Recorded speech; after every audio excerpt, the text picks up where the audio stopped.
You know what's interesting? Every year, people think the rut's already on. Boy, it's happening early. It's starting early. You know, bucks make rubs, bucks make scrapes, and bucks chase does just about all season. It doesn't mean that they're chasing them for a half mile that way and a half mile that way. It just means they're more pestering them. Rubs and scrapes happen all the time. We have our scrapes hit, for example, 365 days a year. So when a deer walks by, they leave their preorbital gland scent on, and then they move on. You might not even know that they hit it because they just walk by and touch it. But the bottom line is, there's a lot of people who think the rut's already started, when really there's some sure signs that it's actually begun, because then there's a change. And I talk about, you know, one of the things, if you have water holes, if you have cameras on your water holes, you know, this could apply to a mock scrape, but I really notice a change where bucks are primarily in their bedding areas before daylight. They sit in their bedding areas all day, and then they go to food in the afternoon. And when they do that, a lot of times they don't get to the food till after dark. So one thing you could say, well, they're hitting the food sources during daylight, but that's not always true because it gets cold out sometimes.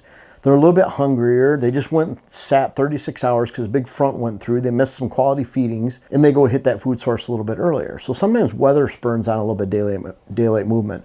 But what I find is a big change is that when you start seeing bucks hit scrapes, like we did this morning on our cell cameras in two locations. One was a little spike and one's a 4-year-old 10-point. He hit 2 scrapes right in a row, about 150 yards apart. What time was that, Dylan? Like 10-ish? Sometime around there. But the bottom line is when you see that activity on a water hole or a mock scrape, some of your oldest bucks in the neighborhood. Like you look at that spike, well, he's just down there playing around. Doesn't mean much. But when you start seeing a 4-year-old, a mature buck, express that activity at 10 a.m., that's something that means something. That's an activity that actually means something. It's really pointed towards daylight movement of mature bucks. Because a lot of this takes place, I saw someone the other day, or saw a comment the other day on YouTube, where the person said that they were starting to see a bunch of big bucks at night and a lot of scrapes being opened up rubs. But that's typical of this time of year. That doesn't mean that the rut has started. Take those same bucks, observe them during daylight, especially morning, because again, afternoon, a lot of times they're on the way to their food sources, and depending on the day and the conditions, they might hit that food source during daylight. But if you see them mid-morning, lunchtime, 1 o'clock, boy, there's signs that something's changing in the woods, and that really goes to daylight oldest bucks. When you know that the oldest buck in the neighborhood is a 5-6-year-old buck, and you see that, or a 4-year-old, or a 3-year-old, whatever it is in your neighborhood, it's all relative. When you see those oldest bucks in the neighborhood moving around during mid-morning to middle of the day, hitting scrapes and being active, hitting a water hole, then you know the rut's on, the pre-rut. That does not mean, any of this doesn't mean that does are coming into estrus. It just means that bucks are on their feet. There's a big difference there. That can be weather spurned, but at the same time, a lot of times it's because it's this time of the year. We're shooting this on October 19th. We're days away from every older buck in the neighborhood on a good day. They're not going to be out there expressing this daylight movement when it's 80 degrees and super windy here in southeast Minnesota, southwest Wisconsin, southern Michigan, southern New York, Pennsylvania, over into the Dakotas, Iowa, Indiana, Illinois, Kentucky. You're not going to see that this time of year when it's a warm day. However, when there's a cold front, it's on the backside of that cold front, you're going to see a lot of this movement take place. And when you see that happening during the middle of the day, especially if you're watching your water holes, and then just in general, seeing those mature bucks move during the daylight. Number 3, Dylan talked about he was scouting an area yesterday. Yep. And came across a scrape. Is that when you saw the scrape? It was Stinky? No, it was a buck. Oh, saw the buck and then it stunk. And the buck stunk when he ran away. Mm-hmm. Yeah, and that's when you have stinky scrapes. We walked by, 6 or 7 scrapes this morning on the way in and out of the stand and down a long logging road, area where they'll hit it at night or in the morning, but we didn't smell anything. And when the rut is on, those scrapes will be stinky because they're urinating in every one of them and they all stink. They're peeing on their tarsal glands. It gets that rotten smell. We all know that smell. It's a good smell in the whitetail woods. Those are 3 things that I really like to watch to know something is changing in the whitetail woods. Folks, it's time for the rut, and that means you need to check out my rut web class. It'll help you navigate the entire rut. But more importantly, QuietKat is one of our important partners, and through that partnership, they've offered to clients, people that contact us, an incredible discount and opportunity to buy a new QuietKat. Look for an email that you can contact and the contact information in the description, but I really want to pass that off to you. We don't do that very often, but I want to make sure you guys don't miss out if you're looking and in the market for a new QuietKat. We thought of a couple goofier ones too, because a lot changes not only with deer and their behavior out in the woods, and especially mature bucks, but there's a lot that changes just in general and lifestyle and everything. And you look at number 4, there's a lot of dead bucks on the road right now. You go from seeing does, fawns, but mature bucks are really moving, and this is the time where they get hit on the road the most. In fact, they've done studies, and in coyote scat, they'll find deer hair this time of the year during the rut, and then they'll find it in the spring. Why in the spring it's not the rut? It's because they're coming out on the roadsides, because the roadsides green up first. It's like having this beautiful lush forage until everything greens up and there's spring green up taking place. The warmth will hit those exposed roadside banks, and the deer are out there feeding, and they get hit by cars. And so they'll find a lot of deer here in coyote scat at that time too. But that time and right now, deer getting hit on the road. Number 5, you may know the rut's begun, or a good sign that it has, if you know the weather forecast, especially the wind forecast for 3 p.m.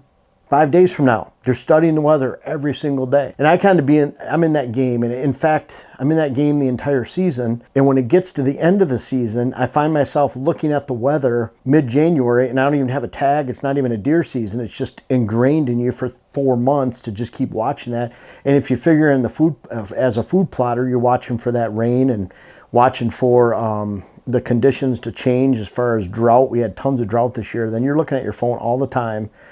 And that's a sure sign that you're in the middle of the rut. And Dylan, did you think of any other ones? I mean, for me, it's similar to that one, but it's you check your cell camera app just instinctively without even thinking about it, like more than you check social media. First thing you do in the morning, oh, what bucks were on camera last night? You open your phone and you're gonna text somebody, and next thing you know, you're checking cameras and you forgot who you were even texting.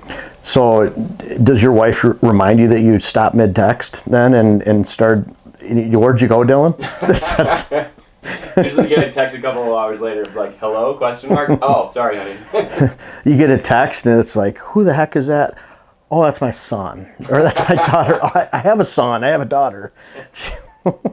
You get in a fog almost anymore. I don't know about you, but the other thing, like, I feel like I'm already out of space to put dead hand warmers in dead hand warmer packets or wrappers. Like, for whatever reason, I never throw them away completely. They're just filling up my cup holders and whatever. That's another thing too. It's so during hunting season, I'm always opening my back door. So when I put my garbage, I like a clean cab area. So I don't like when there's garbage wrappers there. So I put them behind my seat on the floor. So when I stop at a gas station to fill up, I'm opening the back door and I'm getting all that garbage. I put it out. So I try to clean it out every time I stop. And usually during the hunting season, it's old hand warmers and hand warmer wrappers. You got any more?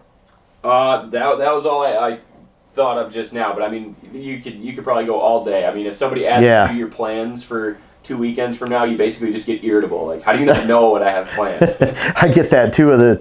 I said to someone the other day, I'm like, we got to do this yesterday. It was Wednesday or Friday, because I just can't narrow down a time until early December. I literally was just texting somebody and we were talking about getting on like a group phone call, and I was like, can we do this in like December? Like, this isn't pressing.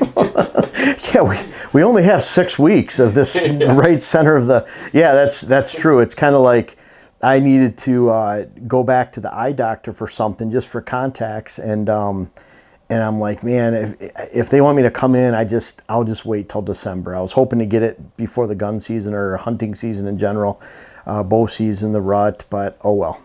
I'll be back in December. So that is the way it works. So, but anyways, these are some actual signs. Mid-morning scrape or water hole use. Mature bucks are on their feet during the daylight. And I'm not talking right at daybreak and right before dark. I'm talking about 10 a.m. to 2 p.m. They're on their feet middle of the day, and they're not any other time of the year. Big difference. And then those scrapes get really stinky. They're hitting them often. They're urinating in every one that they go to. And we all know that smell, and it's a good smell. And there's all kinds of other stuff that we changes behavior, bucks changes your behavior, our family members forget who we are, and it's that glorious time of the year. The rut's almost here. Look for these signs, and you'll know when it's beginning each and every season.